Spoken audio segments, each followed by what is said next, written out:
El eco del mazo resonó en la sala del tribunal, imponiendo silencio. El juez Javier Morales, con su toga negra impecable, se sentó con aire solemne mientras observaba los documentos del caso frente a él. Parecía un caso más. Emilio García, un joven de apenas 19 años, acusado de robar alimentos y bebidas de un supermercado en Puebla. Los cargos eran claros, pero algo en el muchacho llamó la atención de Javier desde el principio. Emilio entró a la sala esposado, con la cabeza baja y una mirada que oscilaba entre la resignación y el desafío.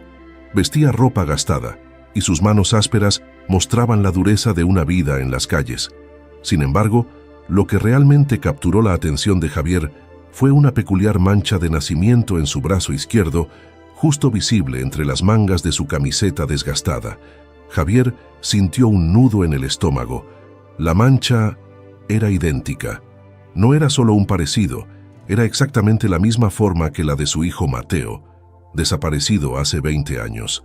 Su mente comenzó a tambalearse, los recuerdos brotaron con una fuerza inesperada. La última vez que había visto a Mateo, tenía solo 5 años y llevaba una camisa blanca con un bordado azul que Elena, su exesposa, había hecho con tanto cariño. Tragó saliva y apartó la mirada, tratando de recuperar la compostura. Era un juez, y la objetividad debía ser su guía, pero algo en su corazón, ese instinto que había ignorado por 2 décadas, lo empujaba a mirar de nuevo. Y lo hizo. «Señor García, ¿entiende usted los cargos que enfrenta?», preguntó Javier, intentando mantener un tono neutral. Emilio asintió con desgana. Su voz era baja, casi inaudible, pero llena de una mezcla de rabia y desesperanza. Solo quería comer. No tenía otra opción. Esa respuesta, tan simple y desgarradora, fue suficiente para estremecer a Javier. El joven parecía tan vulnerable y, sin embargo, había una chispa de lucha en él. Javier observó más de cerca la mancha. Su forma irregular, como una pequeña isla alargada, era inconfundible. Sentía que el aire le faltaba. Mientras la fiscalía presentaba su caso, Javier casi no podía concentrarse. Su mente estaba inundada de preguntas. ¿Y si Emilio realmente era Mateo? ¿Cómo había sobrevivido todos estos años? ¿Dónde había estado? Una parte de él luchaba contra la esperanza. No podía permitirse creer en algo tan improbable. Pero otra parte, una que nunca había dejado de buscar respuestas, lo mantenía en el borde de la silla. Al terminar la sesión preliminar, Javier se dirigió al fiscal y a la defensora pública del joven. «Quiero hablar con el acusado en privado», anunció con autoridad. Ambos se miraron sorprendidos, pero no cuestionaron la orden del juez. En una pequeña sala adjunta al tribunal, Javier se encontró cara a cara con Emilio. Este lo miró con cautela, como un animal acorralado. Antes de hablar, Javier notó que sus manos temblaban levemente. Inspiró profundamente. «Emilio, necesito hacerte unas preguntas personales. No están relacionadas directamente con el caso», comenzó, eligiendo cuidadosamente sus palabras. El joven frunció el ceño, desconfiado. «¿Qué quieres saber?». Javier dudó, pero su corazón lo empujó a continuar. «¿Esa mancha en tu brazo, la tienes desde que naciste?».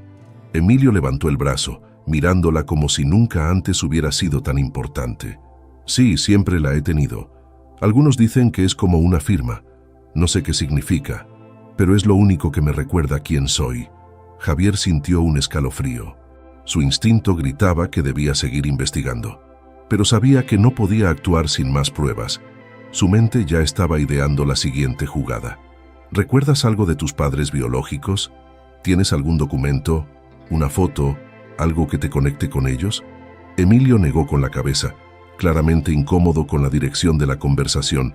No sé nada de ellos.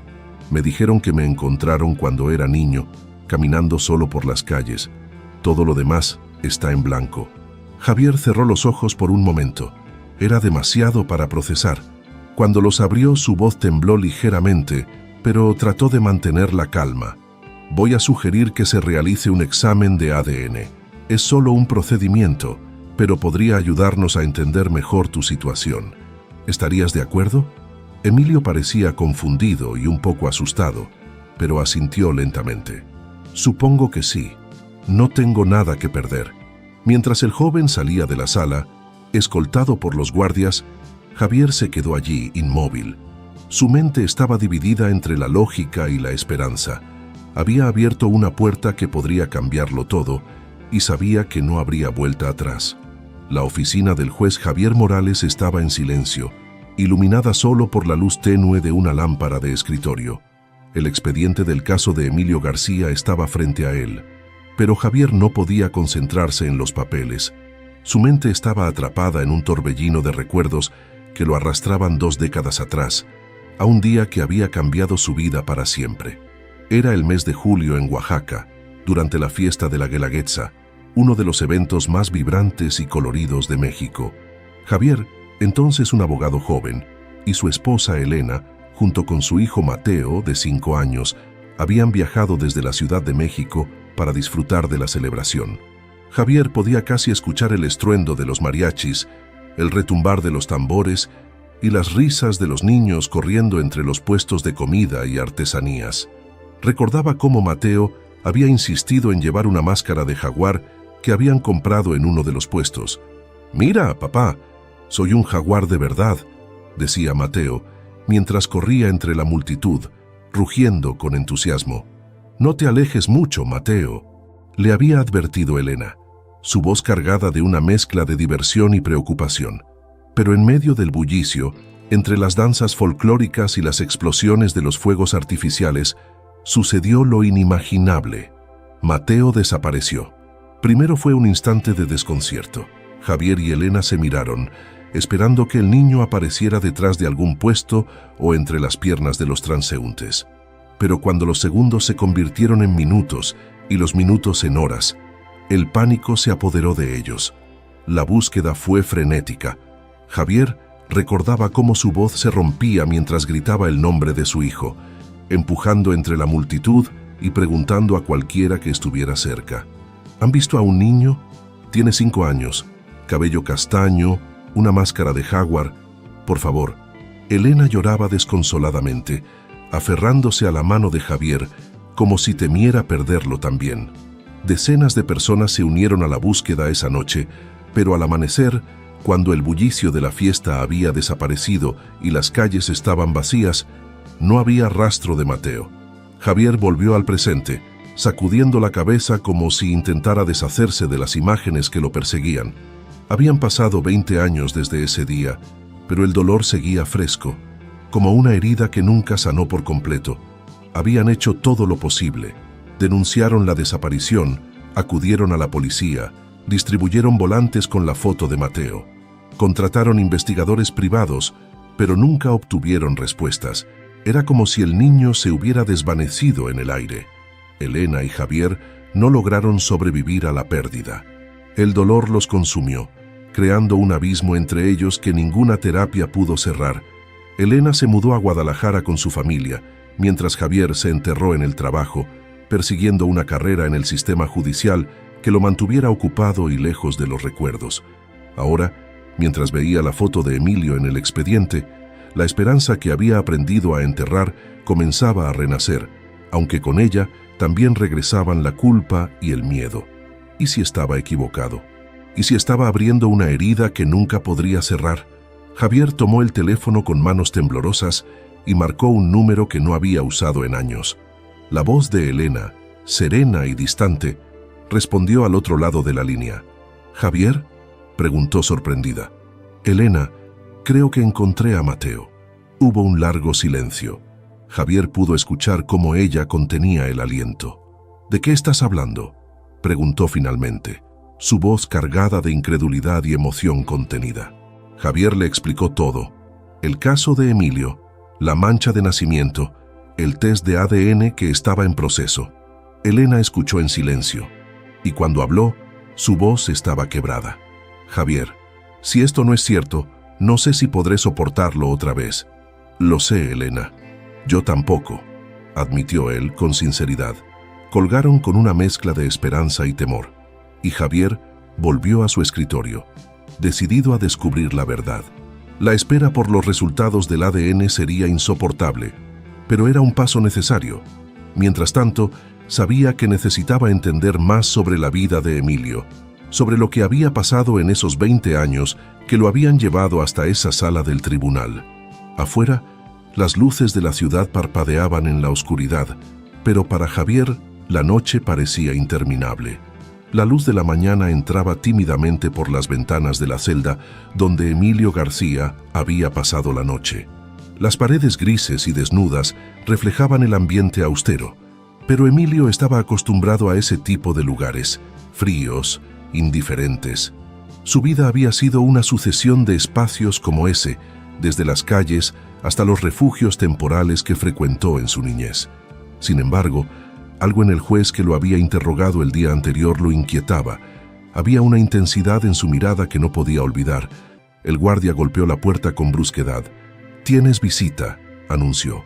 Emilio levantó la cabeza con desconfianza. No esperaba a nadie.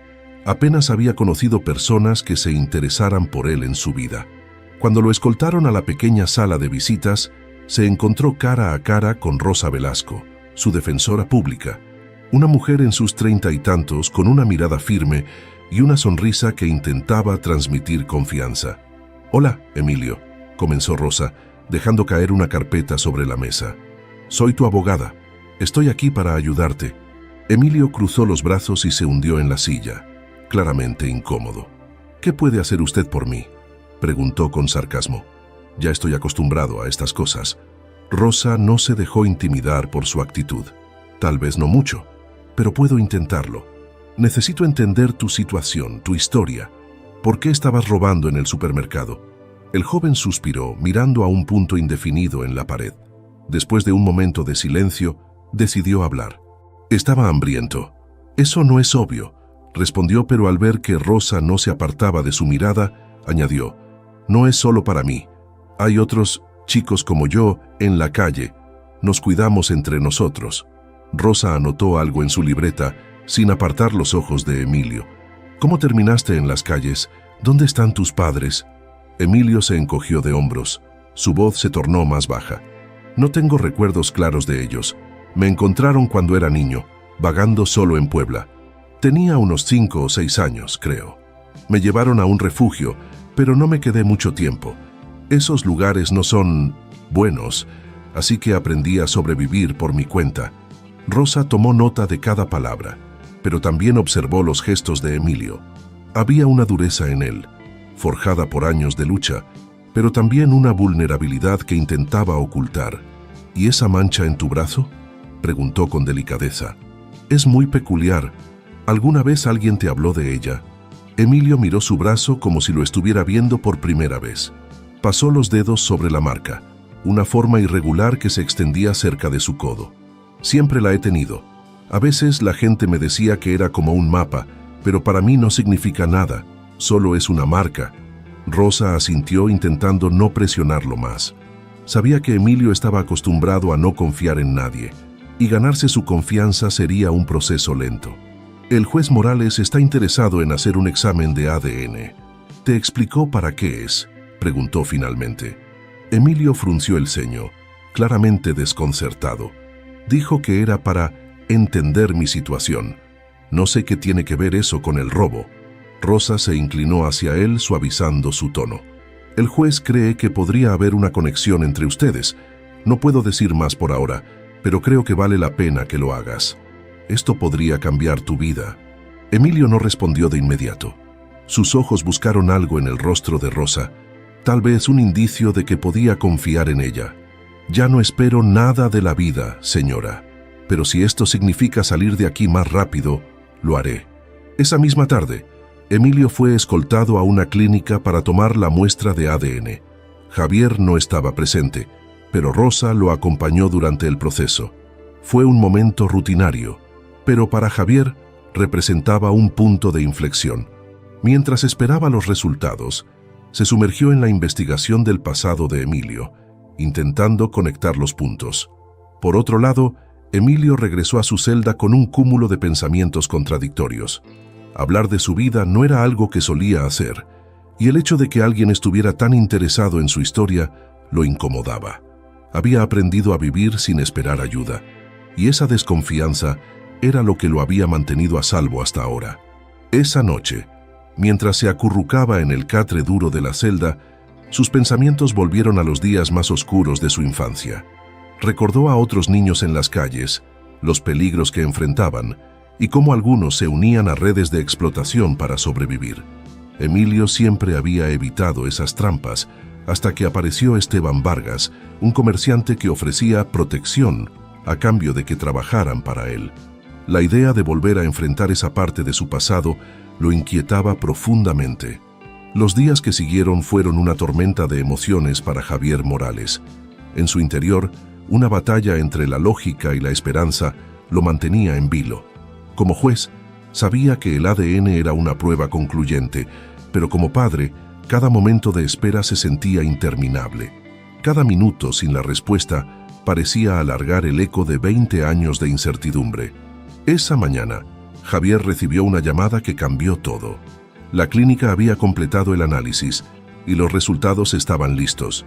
Tomó el teléfono con manos temblorosas y, en un tono que intentaba sonar profesional, respondió: «Sí, adelante». Al otro lado de la línea, una voz firme confirmó lo que Javier había temido y deseado al mismo tiempo. Los resultados son positivos. El joven Emilio García es biológicamente su hijo. El mundo de Javier se detuvo.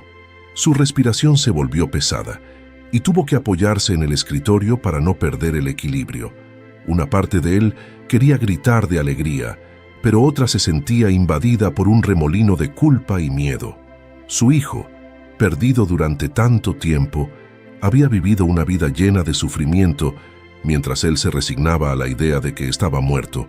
Por primera vez en años, Javier sintió cómo las lágrimas quemaban su rostro. Se permitió ese momento de vulnerabilidad, pero solo por unos instantes. Sabía que debía actuar, que había un camino largo por recorrer. Mientras tanto, Emilio estaba sentado en la misma sala de visitas del centro de detención, esperando a Rosa Velasco. Había algo diferente en su postura, una mezcla de tensión y expectativa.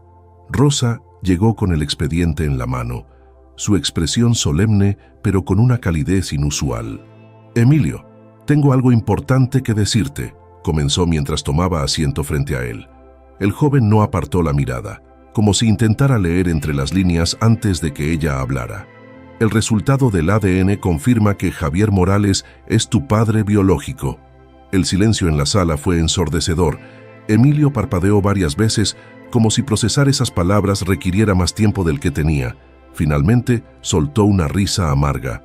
«¿Mi padre?», dijo, dejando caer las palabras con incredulidad. «El juez que estaba listo para condenarme por robar un maldito pan». Rosa mantuvo la calma, entendiendo la magnitud de lo que Emilio estaba enfrentando. «Entiendo que esto sea difícil de aceptar, pero los resultados son claros. Él no sabía que era su hijo. Este descubrimiento ha sido tan impactante para él como para ti». Emilio se cruzó de brazos, sus ojos ardiendo con una mezcla de rabia y tristeza. «¿Y qué quiere de mí ahora? ¿Quiere que finja que todo está bien? Porque no lo está, nunca lo ha estado». Rosa suspiró, inclinándose un poco hacia él. «Él quiere conocerte, Emilio. Quiere entender qué pasó y cómo puedes reconstruir tu vida. Esto no es solo sobre él, es sobre ti también». El joven desvió la mirada, claramente luchando contra emociones que no podía articular. Toda su vida había aprendido a no esperar nada de nadie. La idea de tener un padre, y mucho menos a un juez como padre, parecía irreal. «Está bien», dijo finalmente, su voz tensa. «Hablaré con él, pero no prometo nada». Ese mismo día, se organizó un encuentro en privado entre Javier y Emilio. La sala estaba en completo silencio cuando los dos hombres se vieron cara a cara. Emilio, con sus ojos llenos de desafío, y Javier, con una mezcla de esperanza y remordimiento, parecían dos mundos separados por un abismo. Javier fue el primero en hablar. «Emilio, no sé por dónde empezar». El joven lo miró fijamente, sin parpadear, tal vez por explicar por qué me abandonaste. Las palabras cortaron a Javier como un cuchillo. Se aclaró la garganta, esforzándose por mantener la compostura. «Nunca te abandoné, Mateo», dijo, llamándolo por el nombre que había perdido durante tanto tiempo. «Te buscaron incansablemente, Durante años, cada día que pasaba sin encontrarte era una tortura. No sabía si estabas vivo, si estabas bien, pero nunca dejé de pensar en ti. Emilio soltó una carcajada amarga. Pues hiciste un gran trabajo. Viví en las calles no pasando hambre, evitando a gente que quería usarme. Así que, ¿dónde estabas mientras yo sobrevivía? Javier sintió el peso de las palabras de su hijo. Cada acusación era válida y no tenía respuestas satisfactorias. Todo lo que podía ofrecer era la verdad. No hay excusas que puedan cambiar lo que pasaste. Pero ahora que sé que eres mi hijo, haré lo que sea para enmendarlo. No puedo cambiar el pasado, Emilio, pero quiero ser parte de tu futuro, si me dejas. Por un momento, Emilio pareció vacilar. Había algo en la vulnerabilidad de Javier que lo desarmaba, pero la desconfianza que había acumulado durante años no desaparecía tan fácilmente. No sé si puedo creer en ti, dijo finalmente, pero supongo que puedo darte una oportunidad. Javier asintió, sintiendo una chispa de esperanza. Era un comienzo, por pequeño que fuera. La sala del tribunal estaba llena de murmullos, un leve zumbido de voces que se alzaban y caían mientras las personas esperaban el inicio de la audiencia. En el estrado, el juez Javier Morales observaba el caso ante él, pero esta vez no podía ocultar el peso que lo aplastaba. Emilio García, ahora no solo el joven acusado, sino también su hijo perdido, estaba sentado en el banquillo de los acusados, luciendo un semblante frío y distante. Javier intentaba mantener su profesionalismo, pero la tensión emocional lo dominaba. La línea entre el juez y el padre se desdibujaba con cada minuto. Había revisado el caso a fondo. Emilio había robado alimentos para alimentar no solo a sí mismo, sino a otros niños en situación de calle. Sus antecedentes no mostraban crímenes graves, pero el sistema legal era claro. El hurto seguía siendo un delito. Desde el estrado, Javier lanzó una mirada hacia Emilio, quien evitó devolverla. El joven estaba acostumbrado a ser juzgado y no esperaba nada diferente esta vez, sin importar quién estuviera sentado con la toga negra. El fiscal presentó su argumento, insistiendo en que, aunque el robo fuera menor, Emilio debía enfrentar consecuencias legales. La defensora pública, Rosa Velasco, contraatacó con fuerza. Señoría, Emilio García es producto de un sistema que falla constantemente a los más vulnerables. Él no robó por codicia ni por violencia, lo hizo por necesidad. ¿Cómo puede la justicia ignorar el contexto de su situación? Rosa se giró hacia Emilio, su voz cargada de empatía. Este joven no solo ha sobrevivido, sino que también ha demostrado solidaridad al cuidar de otros en la misma situación. Castigarlo con una condena solo perpetuaría el ciclo de exclusión que lo llevó hasta aquí. Javier sintió que el aire en la sala se volvía más pesado. Rosa tenía razón, pero la ley exigía neutralidad. Si lo liberaba sin más, podía ser acusado de parcialidad, algo que no solo dañaría su reputación, sino que también podría invalidar el caso. Sin embargo, el pensamiento de enviar a su propio hijo a prisión era insoportable.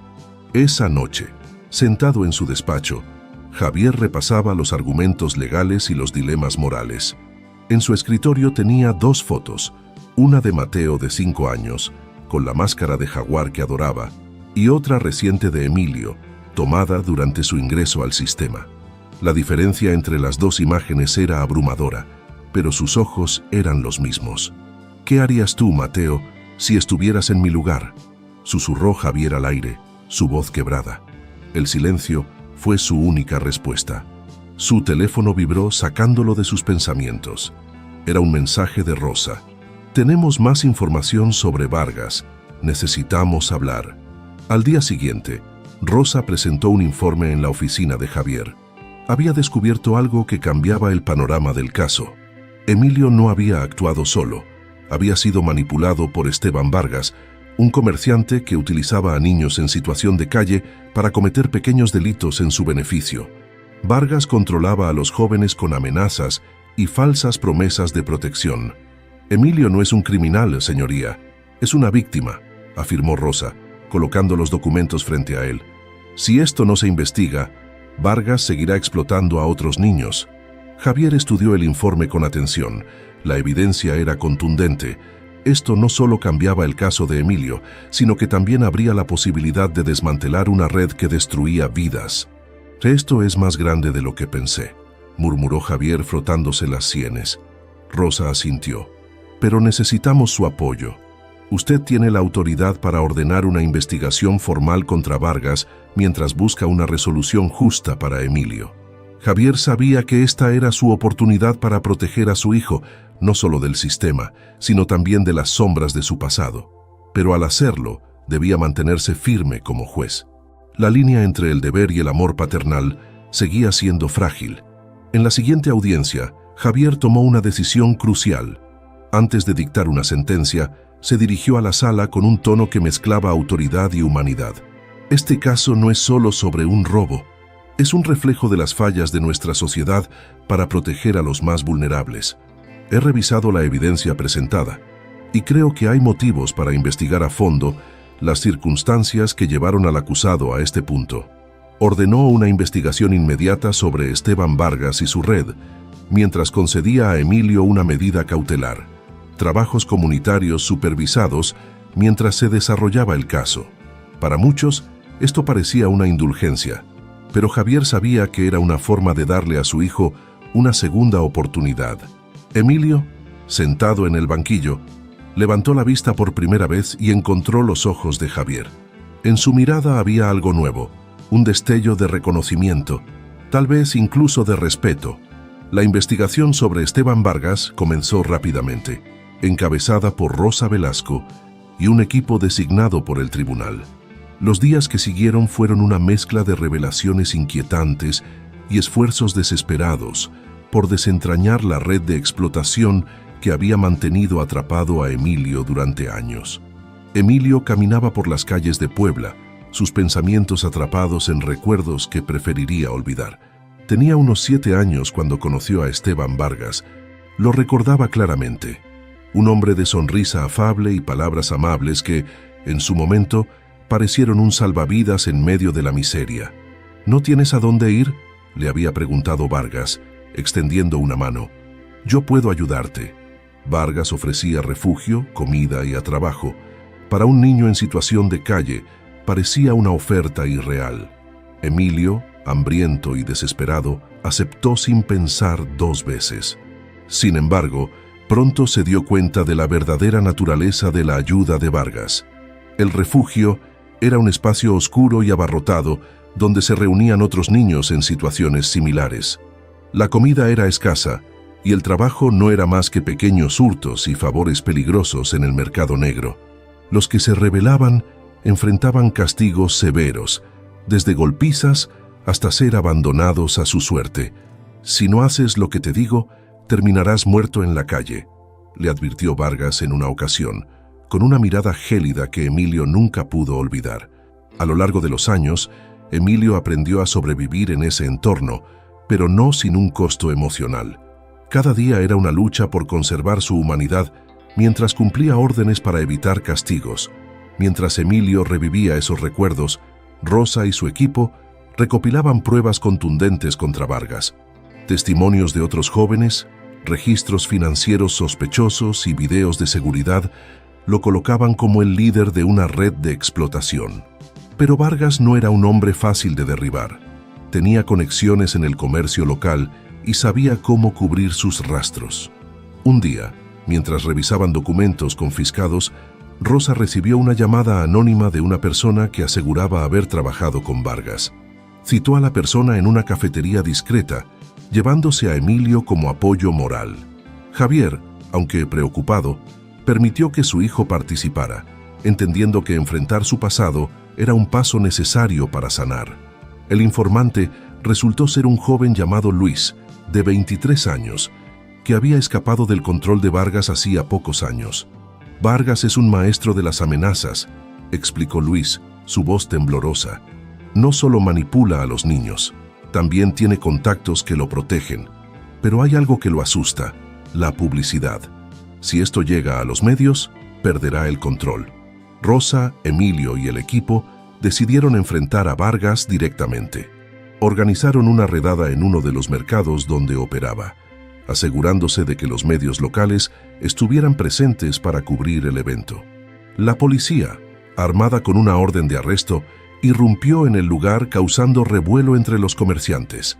Vargas, al principio, intentó mantener la calma, negando todas las acusaciones. «No tienen pruebas», dijo con una sonrisa fría. «Esto es un malentendido». Pero cuando Rosa presentó los testimonios y los documentos que lo implicaban, su fachada comenzó a desmoronarse. Emilio, que había permanecido en segundo plano, decidió intervenir. «¿Me reconoces, Esteban?», dijo, su voz firme pero llena de emoción contenida. Vargas lo miró, sus ojos llenos de sorpresa y una pizca de miedo. Tú eres solo uno de muchos», balbuceó. «Y ahora somos más fuertes de lo que piensas», replicó Emilio, con una determinación que lo hacía parecer mucho mayor de lo que era. Las cámaras captaron cada momento. La redada no solo resultó en la detención de Vargas, sino también en el descubrimiento de otros niños que aún estaban bajo su control. El caso se volvió un escándalo mediático, lo que garantizó que las autoridades no pudieran ignorarlo. De regreso en el tribunal, Javier recibió la noticia de la redada con una mezcla de alivio y orgullo. Por primera vez, sintió que Emilio había encontrado su voz, enfrentando a un hombre que había simbolizado su opresión durante tanto tiempo. Sin embargo, sabía que la batalla no había terminado. Vargas aún tenía aliados, y asegurarse de que enfrentara justicia sería un proceso largo. Esa noche, Javier y Emilio compartieron una cena en casa, un evento que todavía se sentía incómodo pero necesario. Javier intentó romper el silencio. «Lo que hiciste hoy, enfrentarlo así fue valiente». Emilio, con su mirada fija en el plato, finalmente levantó la vista. «No lo hice solo por mí. Hay muchos otros que todavía están atrapados en ese infierno. Si puedo ayudar a sacarlos, lo haré». Javier asintió, sintiendo un profundo respeto por su hijo. Había mucho que sanar entre ellos, pero este era un buen comienzo. La redada en el mercado marcó un antes y un después en el caso de Emilio y en la vida de Javier. Esteban Vargas estaba bajo custodia, pero su red de explotación aún no había sido completamente desmantelada. La misión ahora era más ambiciosa: llevar justicia a todas las víctimas y asegurar que Vargas pagara por sus crímenes. Esto requeriría no solo pruebas contundentes, sino también un enfoque estratégico. Rosa Velasco convocó a Javier y Emilio a una reunión con las autoridades y otros miembros del equipo. En una sala de conferencias del tribunal, las paredes estaban cubiertas de mapas, gráficos y fotos de personas vinculadas a Vargas. El ambiente estaba cargado de tensión. «Tenemos suficiente para procesar a Vargas, pero si queremos desmantelar su operación, necesitamos más testigos dispuestos a hablar», explicó Rosa, señalando un esquema de las conexiones de Vargas en un tablero. Emilio, sentado al fondo de la sala, levantó la mano con cautela. «Yo puedo ayudar», díjose atrayendo todas las miradas. Rosa lo observó con interés, mientras Javier fruncía el ceño, preocupado. «¿Qué estás proponiendo, Emilio?», preguntó Javier, su voz cargada de un tono protector. «Conozco a los chicos que todavía están atrapados en esto. Si hablo con ellos, si les digo que es seguro salir, tal vez podamos convencerlos de testificar. Ellos confían en mí, o al menos lo hacían». Rosa asintió lentamente, evaluando la idea. «Es arriesgado, pero podría funcionar. Los niños que han estado bajo el control de Vargas tienen miedo, y con razón. Pero si alguien como Emilio, que entiende su situación, los anima, podría ser nuestra mejor oportunidad». Javier negó con la cabeza, inquieto. «Es demasiado peligroso. ¿Qué pasa si Vargas todavía tiene a alguien fuera dispuesto a actuar? No puedo permitir que mi hijo vuelva a exponerse a esa gente». Emilio se inclinó hacia la mesa, su expresión decidida. «Papá, ya he sobrevivido a esto antes. No voy a quedarme de brazos cruzados mientras otros siguen atrapados. Necesito hacerlo». La palabra papá resonó en la sala, marcando un momento de conexión entre ambos. Javier se quedó en silencio, procesando lo que acababa de escuchar. Finalmente, con un suspiro, asintió. «Si esto es lo que decides, estaré contigo en cada paso del camino». Emilio comenzó a contactar a los chicos que había conocido mientras trabajaba para Vargas. Fue un proceso lento y doloroso. Algunos estaban demasiado asustados para hablar, otros simplemente habían desaparecido, posiblemente movidos a otros lugares por los cómplices de Vargas. Sin embargo, hubo pequeños triunfos. Un joven llamado Rubén, de 17 años, aceptó reunirse con Emilio y Rosa. Rubén había trabajado para Vargas durante 3 años antes de escapar, y su testimonio se convirtió en una pieza clave para fortalecer el caso. Tenía que robar teléfonos y entregárselos a Vargas. Si no cumplía con su cuota, no me daba de comer, relató Rubén durante su declaración preliminar. Una vez, intenté quedarme con algo de dinero, pero él se enteró y me golpearon hasta que no podía caminar. La crudeza de las historias comenzó a formar un patrón claro de abuso y explotación. Con cada nuevo testigo, el caso contra Vargas se hacía más sólido. Sin embargo, no todo fue sencillo. Una noche, mientras Emilio regresaba a casa después de una reunión con Rubén, notó que un coche lo seguía. Su corazón comenzó a latir con fuerza mientras aceleraba el paso, intentando perder al vehículo en las calles estrechas de Puebla. Al girar una esquina, escuchó una voz que lo llamaba. «Oye, García». Era un hombre desconocido, grande y con una mirada amenazante. «Deja de hablar, o lo lamentarás». Emilio no respondió. En lugar de eso, corrió tan rápido como pudo hasta llegar a una estación de policía cercana. Al día siguiente, Rosa informó del incidente a las autoridades, quienes aumentaron las medidas de seguridad alrededor de Emilio. Javier, al enterarse de lo sucedido, confrontó a su hijo. «¿Ves lo que te decía? Esto es peligroso. Estás jugando con fuego, Emilio». Emilio no se inmutó. «Ya no me asusta esa gente. Si me detengo ahora, habrán ganado. No lo voy a permitir». Finalmente, llegó el día del juicio. Vargas fue llevado a la sala con esposas, mientras los testigos se preparaban para declarar. La sala estaba llena de periodistas, activistas y familiares de las víctimas. Rosa lideró el caso con una precisión impecable, presentando pruebas y testimonios desgarradores. Cuando Emilio subió al estrado, la tensión en la sala alcanzó su punto máximo. Habló con una franqueza que conmovió a todos. «Vargas me hizo creer que no tenía otra opción.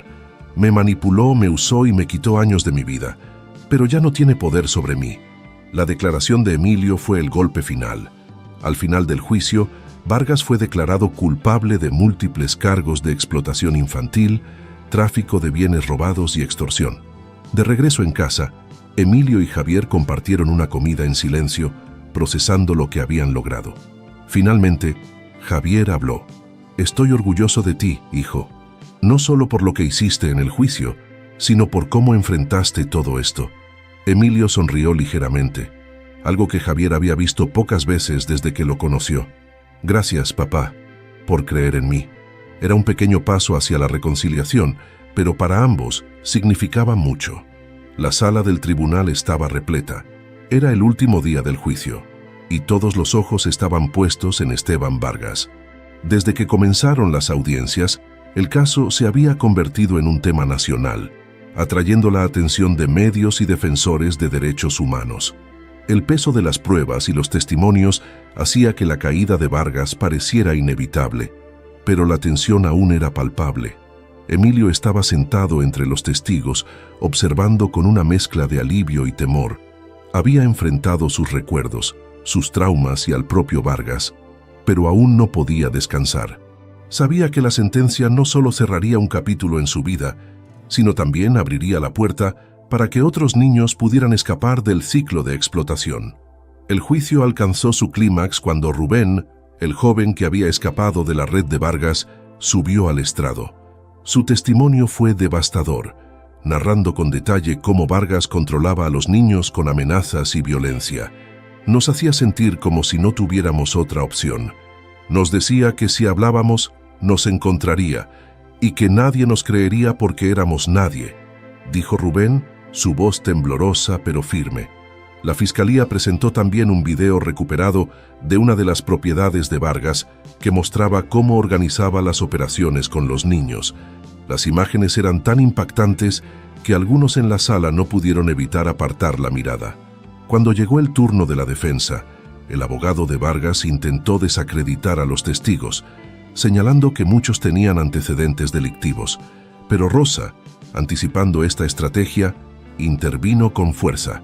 Señoría, esos antecedentes son el resultado directo del abuso y la manipulación de mi cliente por parte del acusado. Este hombre explotó su vulnerabilidad y los convirtió en herramientas de su propio beneficio. Hoy, estos jóvenes están demostrando una valentía extraordinaria al enfrentarse a él. El momento más esperado fue cuando Emilio subió al estrado. La sala quedó en completo silencio mientras se acomodaba en el asiento, enfrentándose cara a cara con Vargas. Por un instante, Emilio sintió que regresaba a aquellos días oscuros, pero respiró hondo y recordó las palabras de Rosa. «Eres más fuerte que él». «Yo tenía 7 años cuando conocí a Esteban Vargas», comenzó Emilio, su voz resonando en la sala. «Pensé que me estaba ayudando, pero pronto me di cuenta de que solo quería controlarme. Me hizo robar, mentir y vivir con miedo cada día. Pero lo peor no fue lo que me obligó a hacer, fue cómo me hizo creer que no valía nada».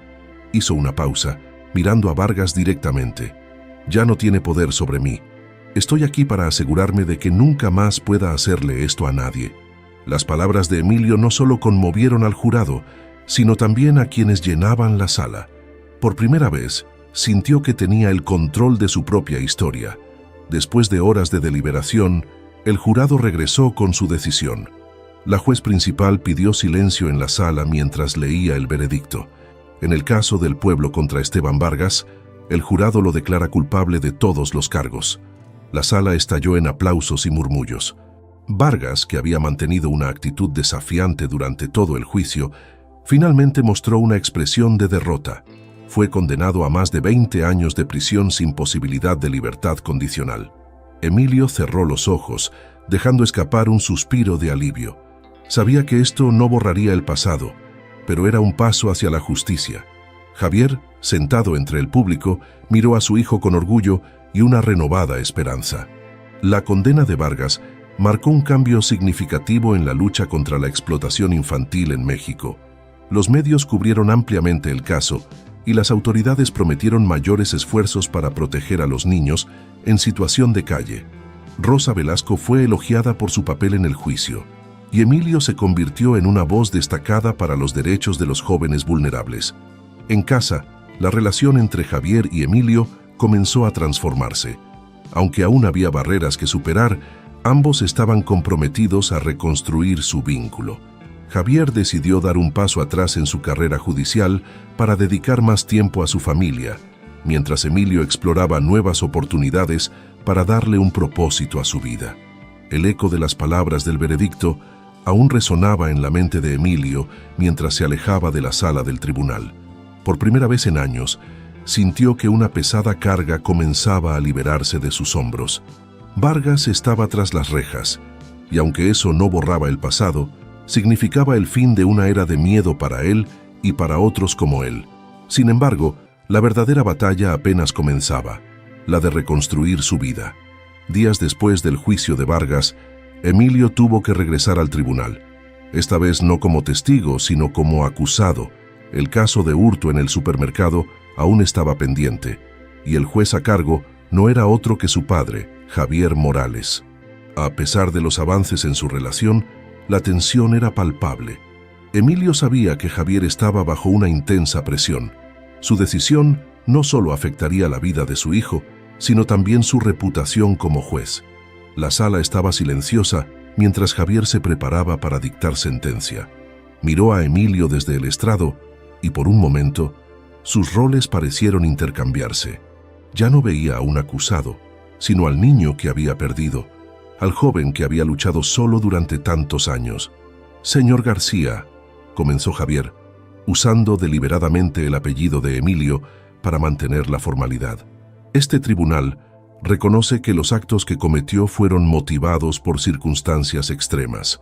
El contexto de su vida y las pruebas presentadas demuestran que usted no actuó por malicia, sino por necesidad». Hizo una pausa, dejando que sus palabras calaran en la sala. «Por lo tanto, este tribunal le otorga libertad condicional bajo supervisión y le asigna 200 horas de servicio comunitario. Espero que aproveche esta oportunidad para seguir adelante y construir una nueva vida. El alivio en el rostro de Emilio fue evidente, pero también había una mezcla de sorpresa. Esperaba algún tipo de castigo más severo, pero la compasión que Javier mostró era un recordatorio de que el sistema podía ser justo. Después de la audiencia, Emilio y Javier se encontraron en privado. El silencio entre ellos era cargado, pero finalmente Emilio habló. «Gracias, papá, por confiar en mí». Javier sonrió ligeramente, colocando una mano en el hombro de Emilio. «Siempre confiaré en ti, hijo, pero ahora depende de ti demostrar que mereces esa confianza». Emilio comenzó su servicio comunitario en un centro juvenil en Puebla, ayudando a otros jóvenes que enfrentaban situaciones similares a las suyas. Aunque al principio se sintió fuera de lugar, pronto descubrió que compartir su historia tenía un impacto poderoso. Los adolescentes escuchaban con atención, algunos incluso se acercaban a él en busca de consejo. Una tarde, mientras ayudaba a construir un mural con los jóvenes, Emilio notó que algo dentro de él comenzaba a sanar. Cada conversación, cada risa compartida, era un paso hacia la redención. Durante esos meses, Javier trabajó para reparar otra relación importante, la que tenía con Elena, su exesposa y madre de Emilio. Aunque la comunicación inicial fue difícil, ambos sabían que compartirían siempre un vínculo profundo por su hijo. Una tarde, Javier invitó a Elena a una cena en su casa. Emilio, aunque nervioso, aceptó participar. Cuando Elena llegó, hubo un instante de incomodidad, pero al ver a su hijo, no pudo contener las lágrimas. «Mateo», dijo, llamándolo por el nombre que no había pronunciado en años. Emilio la miró, su propia voz quebrándose. «Hola, mamá». El abrazo entre ellos fue largo y lleno de emociones contenidas. Para Javier, ese momento fue un recordatorio de que, a pesar del tiempo perdido, aún podían construir algo juntos. Mientras Emilio continuaba su servicio comunitario, Javier decidió dar un paso atrás en su carrera judicial. Renunció a algunos de los casos más grandes y se concentró en proyectos que beneficiaran a niños vulnerables. Inspirado por la lucha de Emilio, comenzó a trabajar en iniciativas legales que protegieran a menores en situaciones de explotación. Padre e hijo no siempre estaban de acuerdo, y había momentos en los que el pasado aún pesaba sobre ellos. Pero cada día era un esfuerzo consciente por fortalecer su relación. San Cristóbal de las Casas se desplegaba como un cuadro pintado con colores cálidos y texturas únicas. Emilio había decidido mudarse allí, en busca de un lugar donde comenzar de nuevo. El pequeño pueblo en Chiapas, con sus calles empedradas y mercados artesanales, ofrecía una sensación de calma que no había experimentado en mucho tiempo. Javier lo ayudó a establecerse, asegurándose de que su hijo tuviera un lugar seguro donde vivir.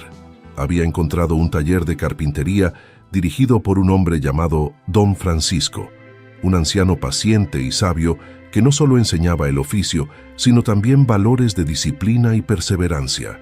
«Bienvenido, joven. Aquí no solo hacemos muebles, hacemos historias», dijo don Francisco, mientras le mostraba las herramientas del taller.